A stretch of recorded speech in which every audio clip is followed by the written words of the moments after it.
張建聲曾經同細佢16歲嘅工展小姐曾家晴抱父女戀，可惜戀情僅維持咗1年，雙方亦澄清分手唔關第三者事。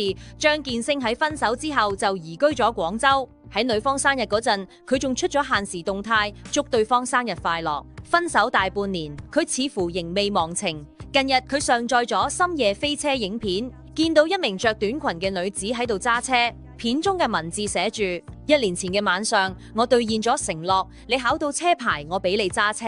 嗰一晚，亦係我哋分道揚鑣嘅一晚。你依家應該過得好好啦，我都忙緊東奔西跑，唔講太多，願你一切安好。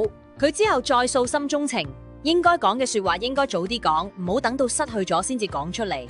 唔少網民都留言安慰佢，希望佢盡快走出情傷。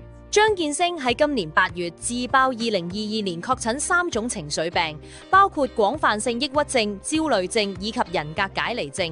經過幾年醫治，已經醫好咗2個病，只係剩翻抑鬱症。